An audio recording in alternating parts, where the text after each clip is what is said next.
This is Pinnacle Financial Partners Titans Tonight with Keith Bulluck. We are here and we are getting ready to take on the Houston Texans at Nissan Stadium this Sunday. Visit titansbanking.com to learn about their convenient mobile banking. That is Pinnacle Financial Partners. That is member FDIC. I'm Amie Wells. So excited to have you here on Titans Tonight. Keith Bulluck is here, of course. It is his show.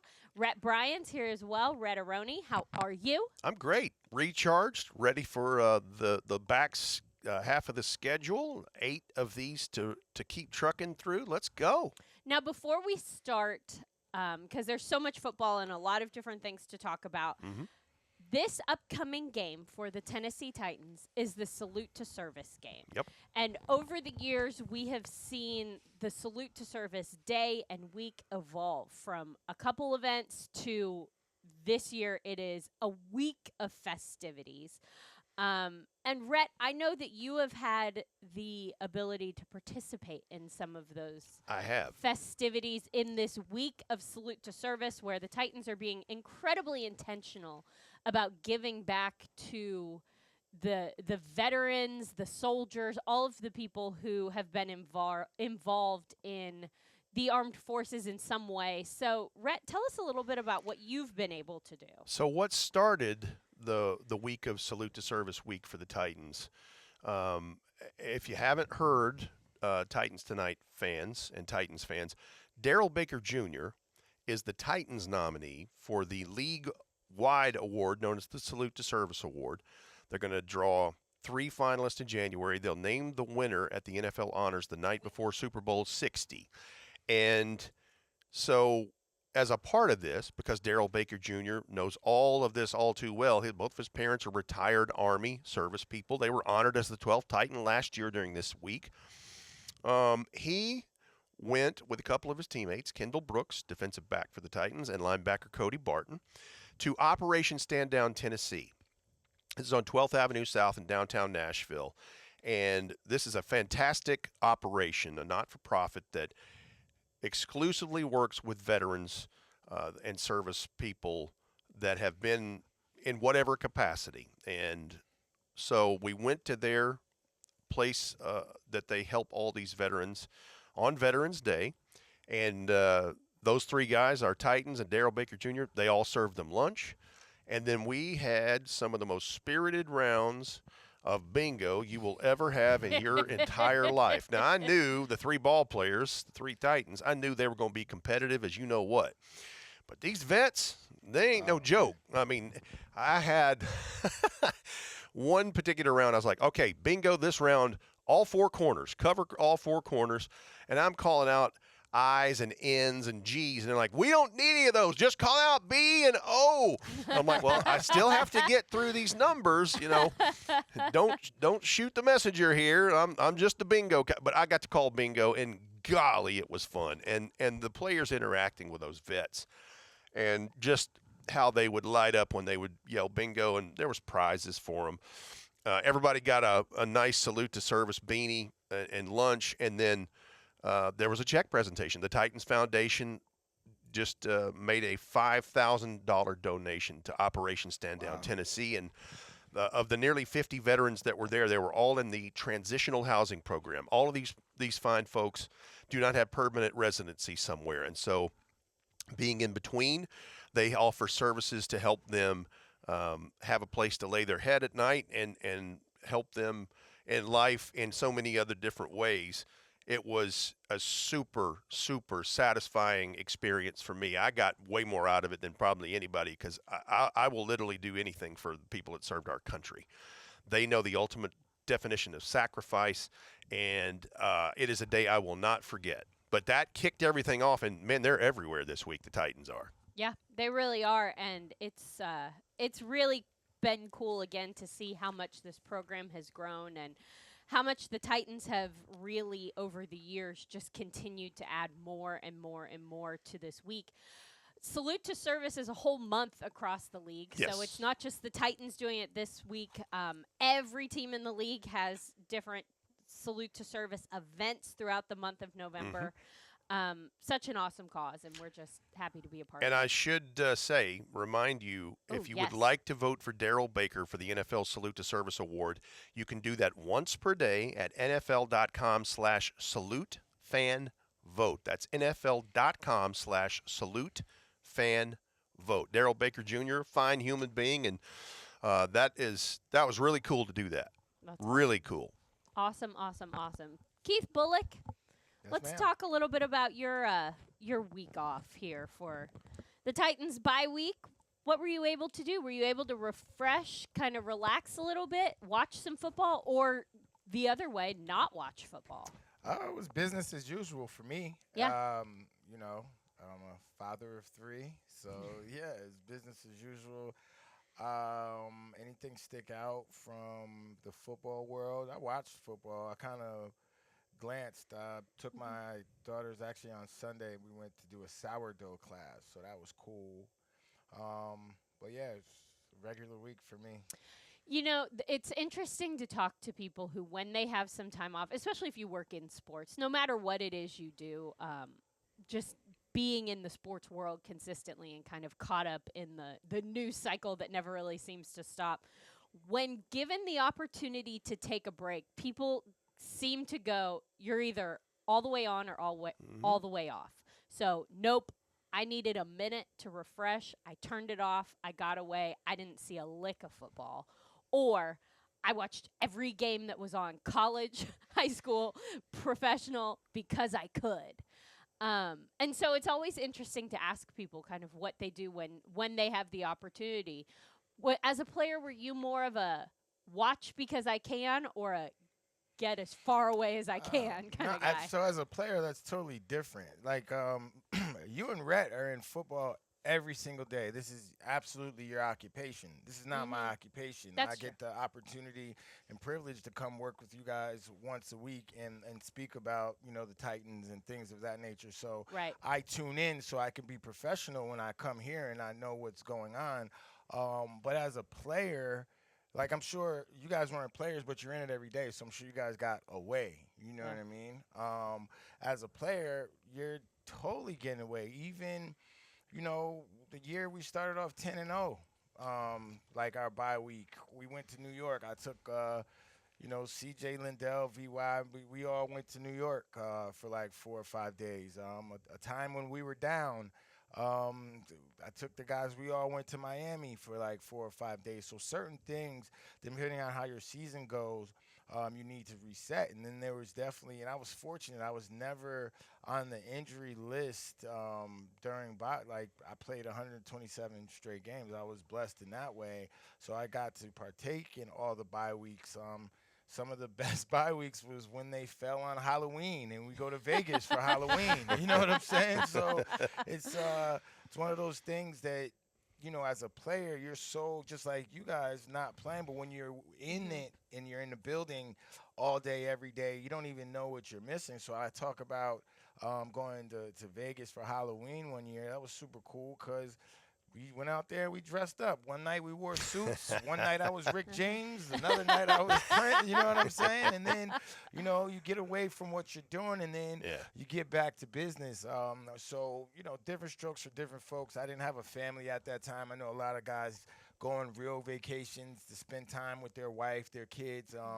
So I really do believe people that work in it, you need that time to get away because you guys have been in this building since the end of July. I mean, end of August, beginning of August, however that works. So, yeah, you need that break. I can't think of anything scarier just on the face of the planet than Halloween in Las Vegas at any time. Yeah. Like, can't think of anything scarier.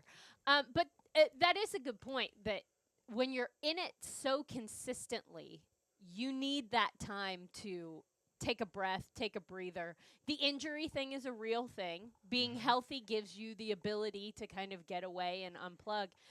If your body's not right, you're kind of still here, right? Yeah, you're taking treatment. Yeah, you're doing treatment. you're not going trying anywhere. to get healthy. Yeah, and I do remember those guys who will get hurt the game of bye week. Like, oh, damn, I got to stay. Yeah, you got to stay. You got to get back healthy. So it was plus, like, I don't know not having a bye week. I always appreciated the bye week.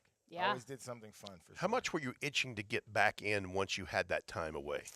It's not a matter, like, you know you're coming back, right? So it's just a matter you're coming back with your mind right. And I remember one year, it was the year we started off 0-6, and we played Jacksonville off the bye. And I believe, like, Maurice Jones-Drew had like 180 yards on like 8 carries. CJ had like 200-something yards on Howard. It was like one of the – we ended up Both of them, I winning. think, had over 2 bills in that game. Yeah, we ended up winning, but like defensively, and we prided ourselves on defense.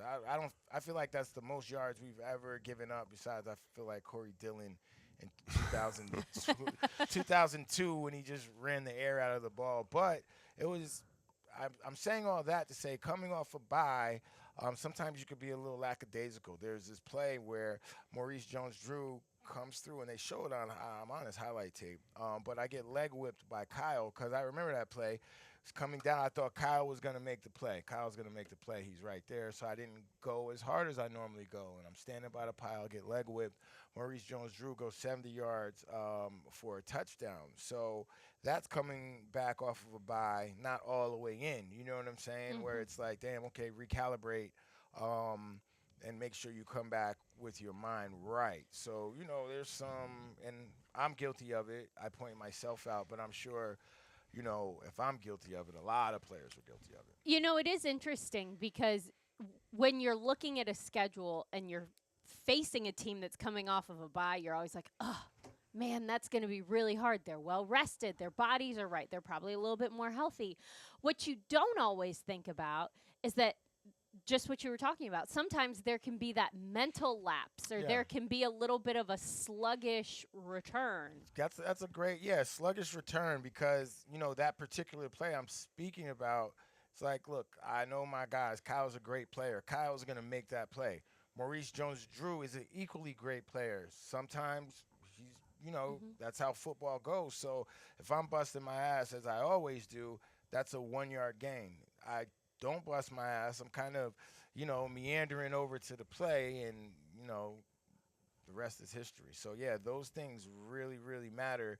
And that was a great play because the rest of the year I was on point. But, you know, why does it take that? Well, that's just kind of how it is sometimes. And you live to me being hard on myself years later. And you live to tell about it, too. So there you are. Holy smokes, Keith, it's been a minute. It's okay, dude. You're going to be fine. Another thing that I think it's interesting that we talk a lot about that may or may not have as much weight as what we are saying is, and Rhett, you and I have talked about this a lot, the team being home for the entire month of November.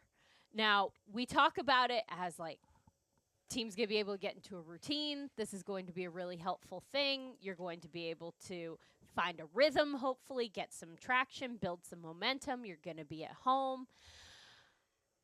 But is that really a thing? Is that really some sort of an advantage for this Titans team? I think it is, but I also think that I could just be prone to be saying, oh, man, it feels really nice to not have to travel for the next month. Or maybe it's a little bit of both. Well, I would say for this team, I don't think it really matters, right? Just because they're still trying to, like, figure a bunch of things out. So, like, a home, it's cool to have home field advantage, but I personally think this team would fare better away when they have to deal with distractions, where they have to deal with, you know, the opposing team, deal with traveling, just because they're so young in the process. You know, you have some veterans, but look, they have to keep going through this process to have that focus to be able to lock in. And I think at home, you know, it might be a little bit easier, right? I think this team needs the challenges of being on the road, but maybe not, because this team hasn't really showed us exactly who they are. So I think coming off this bye, this game will tell a lot. You know, you'll see how they come out, coming out of the gate, because the Texans, they are playing decent, but you know they still have their issues as well. We're going to get into that. We're going to get into that, and man, how they came back in that one last week. Whoa. Yep. Whoa. Well, we're going to take a quick break, but then I do want to get into all things Houston Texans, because there's a lot to discuss. They are a lot different than when we saw them at the end of September. So we're going to take a break, but when we come back, more Pinnacle Financial Partners, Titans Tonight. Pinnacle Financial Partners Titans Tonight with Keith Bulluck rolls on right here on Titans Radio. Keith Bulluck is here. Rhett Bryan is here as well. Rhett, this is your time. I am assuming that you came armed with Rhett Nuggies. Yes. My favorite thing. The Nuggies. The Rhett Nuggies. So need to market that. Right? Package them up, sell them at Kroger. So the Houston Texans moved to, 4-5 on the season. Mm-hmm. And an improbable game on Sunday at NRG Stadium. They trail. There's a 1-yard touchdown run by Travis Etienne. Jacksonville leads 29-10 right around the start of the fourth quarter. Then the fourth quarter happened, and it became the second greatest comeback in their franchise's history. 26 unanswered points. And just in some of the numbers in this, both teams had 3 drives in the fourth quarter. For Jacksonville, it was 3 and out, turnover. For Houston, it was 33 plays, 3 drives, 3 touchdowns, and not with their regular cast of characters. C.J. Stroud is out in concussion protocol. Here's Davis Mills, who was originally drafted out of Stanford from them a few years back. They made the decision to extend him in the offseason, knowing that he's a valuable part of this because he knows all of this stuff. He knows where everything is and how it works. And that Sunday was his 26th career start, so he's not new to this. And the way he executed that offense, it was remarkable because the guy made plays with his legs. One of those touchdowns was a 14-yard touchdown run. I've been watching he found, this game. Multiple receivers in this. And the thing that they got well on is something that they've been dealing with all year, something interim head coach Mike McCoy's been talking about this week as something they'd like to improve in the back half of this season for the Titans, and that's third down efficiency. They're near the bottom, the Texans are, in that category, about 30% success rate. Well, in this game, they went 10 of 15 on third down, and a lot of that in the fourth quarter. Yeah. And it was wild because like we talked about in the first segment, I watched a lot of college football. I watched some high school football Friday night, and then I watched the main games that were in our area on one screen and watched Red Zone on the other. Rhett went all in. I did. I went all in. That's how I typically watch. Yeah. That's the way to go. I mean, Red Zone, man, that's undefeated. It's fantastic. And I don't usually get to see it. Yeah. But how they did this, it was something else. But the thing that is one of the main stories, and it still was the first time that the Titans went there a few weeks ago in Houston, is this Houston Texans defense. There's what they are keeping them in ball games. And the way because they're the ones that had the exclamation point with the go-ahead score. Will Anderson Jr. has a strip sack, forced fumble, and Sheldon Rankins returns at 32 yards for a score. That's all she wrote, Dear John. There it is. Wow. Well, so, Rhett, kind of give me your evaluation. Seeing what the Texans were able to do last week, is that indicative of them maybe gaining some traction, getting their wheels under them, feeling like they're going to make a big run in the second half of the season? Or was that just kind of a lucky game where everything was kind of working in their favor? I would lean more towards the latter than the former just because of how crazy the fourth quarter was. I mean, they were down 29-10. They thought, well, we're about to get boat raced here. This is done. And it's on our home, in our home stadium. Also considering they still have multiple players in concussion protocol. They've been piecemealing and playing with trying to figure out who the starting 5 is for that offensive line in the first place. I mean, Ed Ingram, one of their guards, was out in this. Titus Howard was out. I mean, they started this will give you a deep dive, Titans fans and NFL fans. Sidney Sal started at one of those positions in the first 8-9 snaps at one of the guard positions. And they're like, Sidney Sal, who is that? I'm like, well, we'll get to that some other time.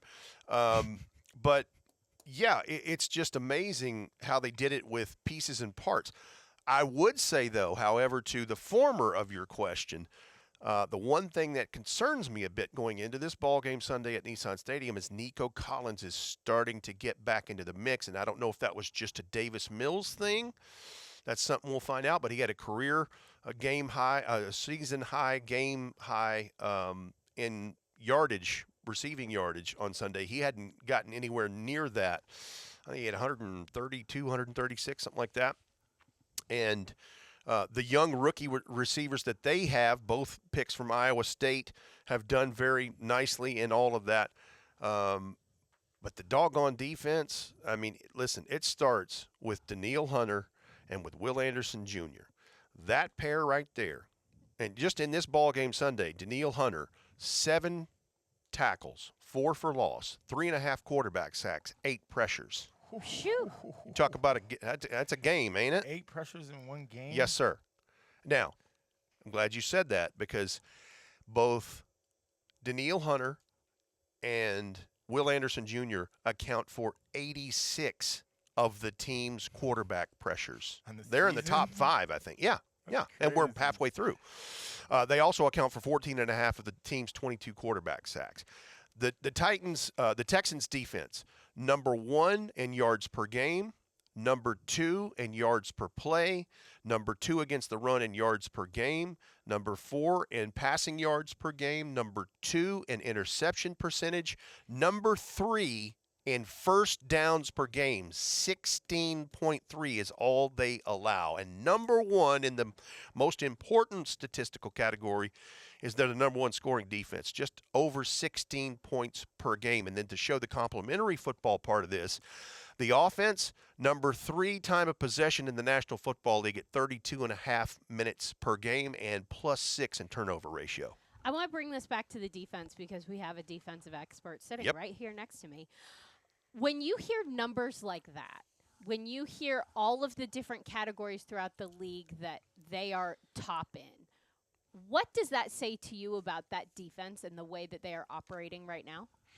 Yeah, for them, it's business as usual. You see the Texans' record is 4-5, but obviously based off the stats that Rhett read about the Houston Texans defense and based off how you see them play, the defense isn't affected by their record. You know, each game they go out with their own mission. You know, I remember playing on some of the top defenses in the league during my time, and it was just we were concerned about if we did our job, we always have a shot. We're either going to get a turnover, we're going to hold them to 10 points, we're going to get the ball for the offense in a position to score.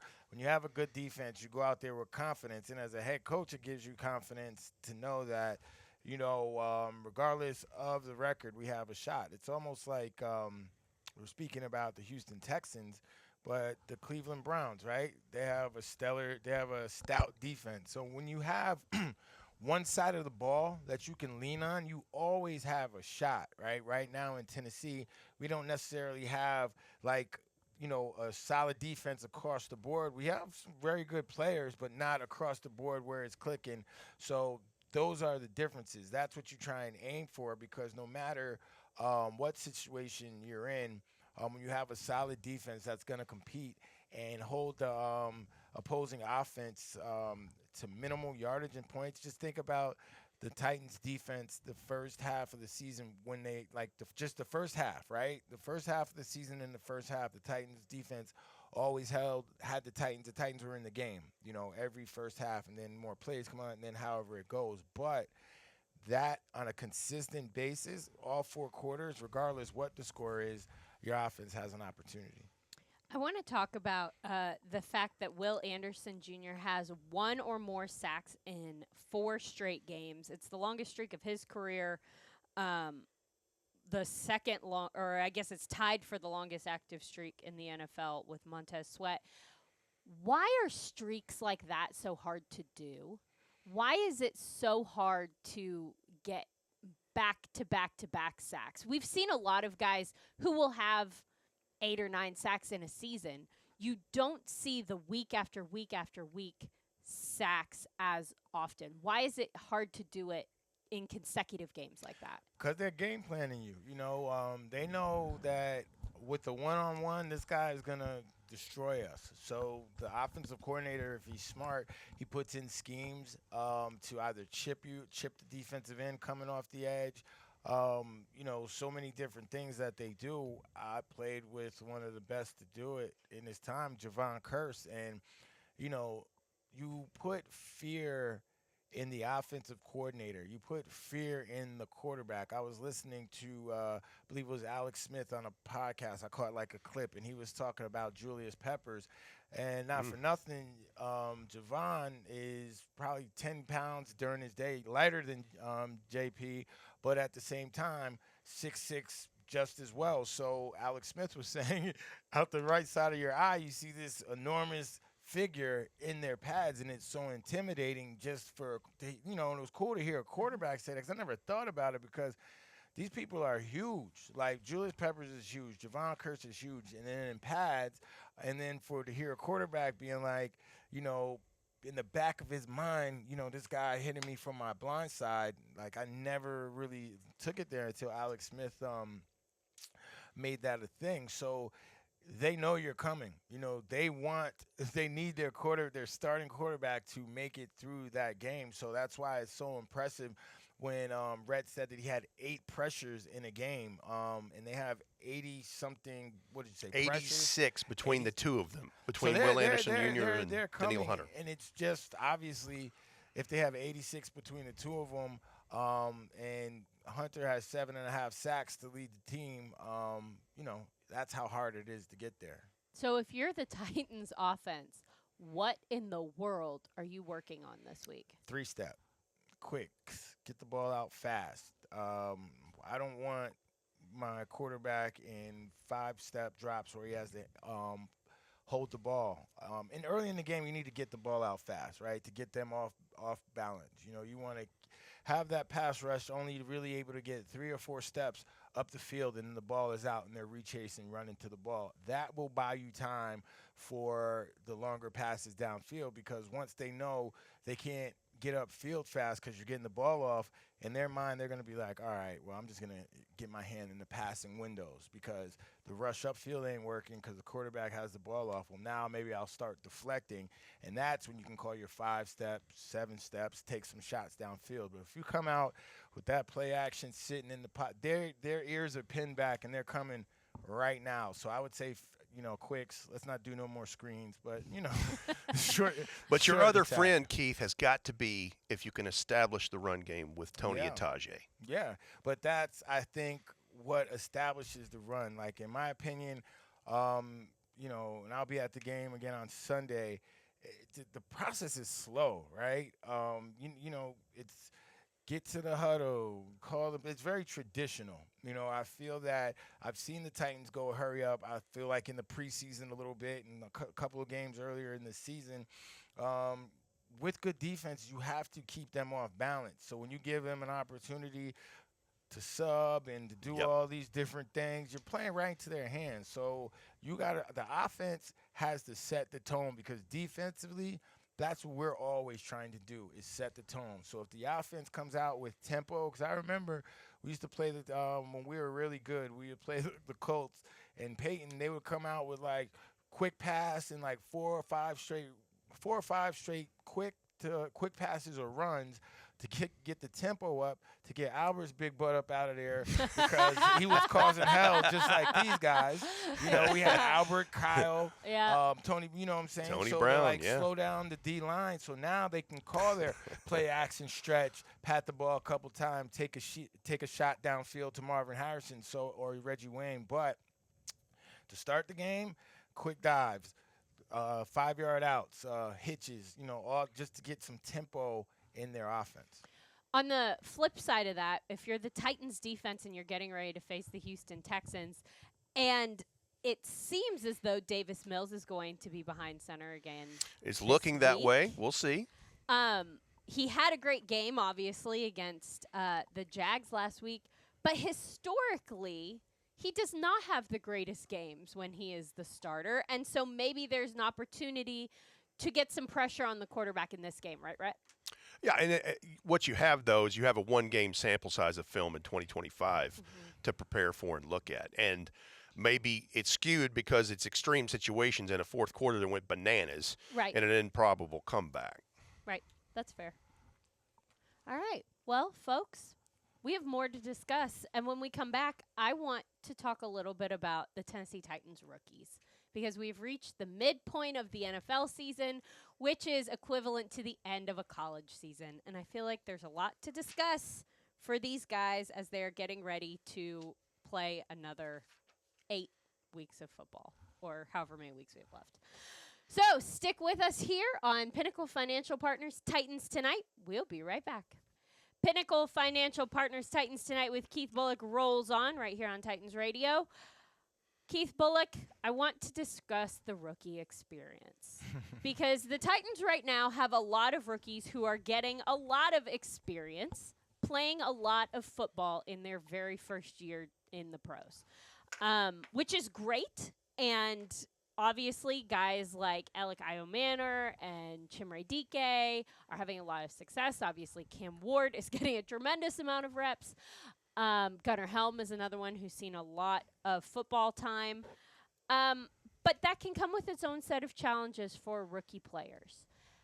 We talked about sluggish returns, as we called it, on the other side of the bye week. Is there a conversation or something that needs to happen with younger players to help them come back after taking a break?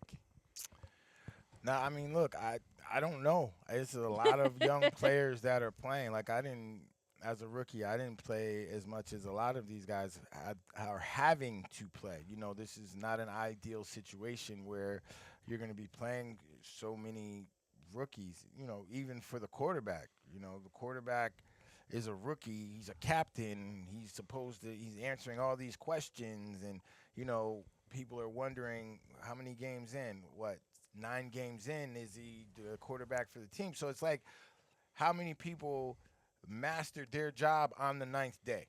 Like in real life, you know, people put all this pressure on these guys, and this is their first year in the building. So they've had 9 opportunities to go out there and actually work.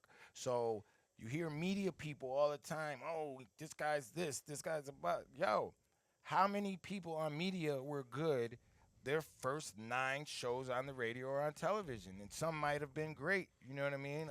And how many get performance reviews that short of you know time what I'm saying? Yeah. So to be fair, these guys are rookies. They've been playing football since last July when they reported to college camp, because you think about it, had their full college season, bowl games. If you didn't play in a bowl game, you got right into combine training. You go to combine training, now you got your pro day and you got the combine, and then that's in April. Whew, you get a few weeks to breathe because you got drafted, but no, now you're right back in OTAs, May, June, get a few weeks in July. Oh, wait, we're right back at the end of July for minicamp. So, I mean, for the Training camp, they've been going since, and now it's November, and they just had a break. They had a bye week, and now it's November. So, you know, about 15 months worth. Yeah, so you got to give a lot of grace to rookies.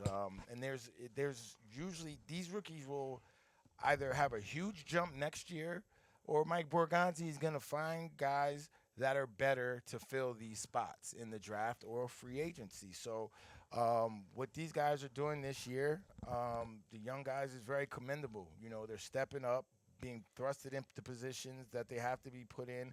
I'm looking here, right, like Alec Iomanor is the leading receiver on the team in yardage. You know, they paid Calvin Ridley $70 million to be that, or however much they paid him. You know, obviously injuries, you can't do anything about that. But at the same time, this young man is stepping up and doing what's needed.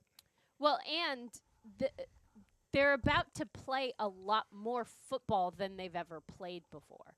8 or 9 games is about a college season. How long's a college season? 10, 11 games? Yeah, I mean, and like if you're that? doing And well, then, you're going 12, you go 13, 14 games Yeah, now but with a playoff. but still, I mean, a lot of play. Their A lot of season is players typically don't play that long. Their season is typically ended after Thanksgiving, and like Rhett said, if you go to a bowl now with the playoffs, Yeah. you play Yeah. a few more games. But back in my day, There it is. Back from the bye. We made it. if you didn't make, if you weren't going to a bowl game, you're done after Thanksgiving. Right. And now these guys are going in past the first of Yeah. the year, and they're coming off of 15 months of crazy. Nonstop carousel, yes. As a leader on this team, whether you're playing or not, a guy like Jeffrey Simmons, who's battling an injury, a guy like Calvin Ridley, who's battling an injury, you have to feel a sense of obligation to pour into these younger guys to say, hey, like, we need you now. Like, this is the time that, yes, your contributions all the way through have been great, but, like, this is the time that you've got to step up and, like, this is the time to be a pro, right? Yeah, and, that's very interesting you say that. Jeffrey Simmons is going to do that.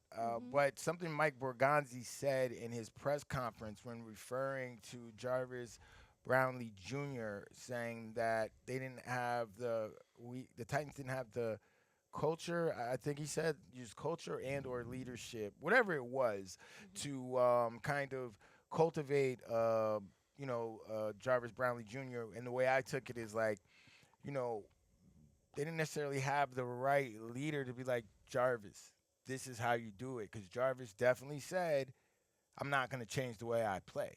Yeah. And in year 2, you might need to change the way you play if these things keep happening to you. So I think that along with Jeffrey Simmons, Calvin Ridley, and they can't do it themselves, and I know this for a fact, because each leader that you name, Jeff, Calvin, even Cam is a leader, and what's important for guys to know is you don't have to have a C on your chest to be a leader. If you feel you're that guy and you're impactful, you can demand of your teammates as well. But they're going to have to get other veteran leaders in here to help Jeffrey Simmons, to help Cam Ward, to help Calvin Ridley, to be other voices that preach a different message. I remember when they brought, I call them the big 3, David Thornton, Chris Hope, and Kevin Mawai in here. That was huge for me, because I once was in Jeffrey Simmons' shoes. Kyle Vanderbosch was here. Albert was here. They weren't very vocal. They did their work on the field, a lot of those, but I was the one that was answering all the questions. But then when you bring a Chris Hope from Pittsburgh Steelers, when you bring a David Thornton from the Indianapolis Colts, Kevin Mawai, Hall of Fame guy, it adds more voices where mine could be a little harsh, abrasive, unforgiving at times. Those guys bring a sense of, calm and, can teach it a different way, better understanding, where I ain't care. But that's why you need different voices. Different strokes. It's okay. Yeah. You need everybody. Coach Mack talks a lot about time on task and how it's so important for these young guys to be getting the reps that they're getting, not just for right now, but for year 2. You kind of alluded to it earlier. Should we expect to see a pretty big jump from year 1 to year 2 for a lot of these rookie players? And that comes down to personal want, right? And what I mean by that is, we were just talking about him. Let's just use Jarvis Brownlee Jr. That's my example. Had a great rookie year, saw some success his rookie year. Now he's in his second year. He might think his doo-doo don't stink. He don't got to change his game. He's going to do this. You know what I'm saying? So you can go from having a lot of success and think you just made it, and now it's going to be the same next year. What I loved about the NFL was every year you had to prove yourself differently. You good, Rhett? I'm good. I've broke recovered. Rhett. You broke I've him. recovered. Now, every year you had to prove yourself. That's what I loved about the challenge of the NFL. Like every year, Jeffrey Simmons is a great example, right? You see his body type, how it's changed, and then you even hear how he talks. He's like, look, last year I was this.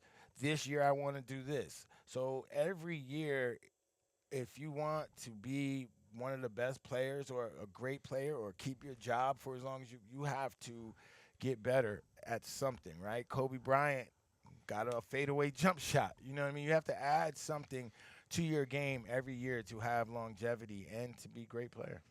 All right, we are going to take one more break, but when we come back, we're wrapping things up here on Titans Tonight with Keith Bulluck. Final minutes here at Pinnacle Financial Partners Titans Tonight with Keith Bulluck. And guys, I want to talk about something a little bit different, because something we have all experienced that is continuing to grow throughout the National Football League is the international games. They are expanding.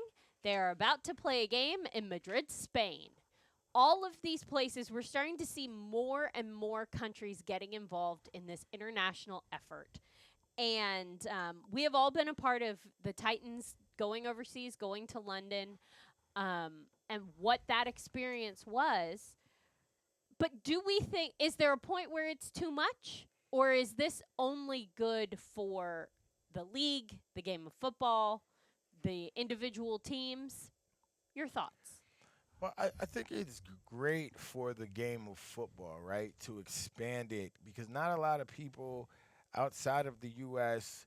really understand or watch it. But then there are a lot of people outside of the U.S. that understand and watch it. I think the best thing for me about the London's games, I've been even when the Titans weren't playing, and the only difference for me was the Titans weren't playing, right? It's the experience is great because you see jerseys from every team, every era. Like, it's not like it could be Texans versus Titans. You're going to see some San Diego Superchargers jerseys. You're going to see some New York Jets jerseys. You're going to see some New York Titans jerseys. You know, all that, the history of the NFL is in one spot. And then I've always had the opportunity to be sitting next to someone from London and, just kind of ask them, the last time Titans were there, I kind of asked them, how'd you get into football?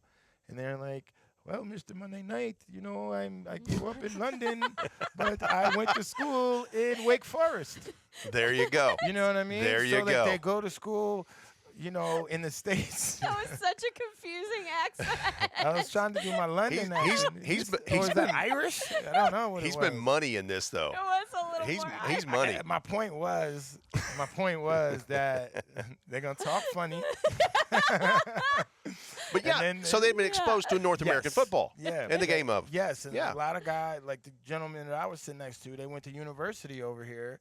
So it was like they got into that, Saturday college football, Sunday, and then now it's a thing for them. They get up, go watch, and drink pints. Let me say this. It's easy for me to answer. I think it's great that the league is expanding and playing in different places.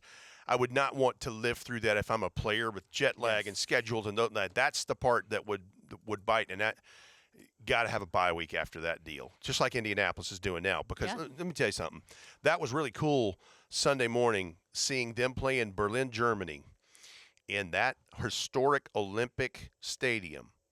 And I instantly thought about, this is where Jesse Owens won 4 gold medals sitting in front of the axis of evil. Yeah. And we don't have to mention his name here on Titans Tonight. We know who that is. I think that's fantastic. Let me say this. Next international Titans trip, I'd love for the Titans to play somewhere in Germany, maybe Ireland. I would love to be in Madrid, Spain. That would be awesome. Yep. There are some really cool places to go, and I'm excited to see where they continue to spread to. I know we've heard lots of rumors about all corners of the globe, and I think y'all just have me a ticket. I'll pay my way. Just have me. There a it ticket is. There it is. Unless the Titans want to, hook a brother up. Now, back in the day when they would call them exposition games or whatever, they used to have some, I believe, in the Egg Dome in Japan, in Tokyo. Wow. They did. I remember, I think the 49ers played there years, like in long the 80s. time. Yeah, right. That right. So there are options. But it's no question that the National Football League, it's the most popular sport in North America, and they're trying to change that narrative worldwide. We know soccer or football is the thing that makes the world go around, but the NFL's making their mark there. The NFL's making their mark and making a strong play, but having been to several football games in Europe, they might got it on lock. It's unbelievable. Yeah. It's a great phenomenon. If you ever get a chance, you should make that happen as well. Yeah. Well, the next time the Titans have an international game, I will tell everyone I've ever met that they should go because it's an incredible Definitely should experience. go. And It's if a you've great never It's a been, memory maker. yeah, it's definitely something to do. Took my kids last time. See? And it was awesome, Yeah, right? they still talk about it. There you go. Take your kids next time the Titans play overseas. Well, before we do that, we've got to handle the Houston Texans here at home. Nissan Stadium kickoff is this Sunday at noon. And Titans Countdown will be on the air, of course, at 11 a.m. Central Time on Titans Radio. You don't want to miss it. For Rhett Bryan, Keith Bulluck, whose doo-doo does not stink, and Amie Wells, this has been Pinnacle Financial Partners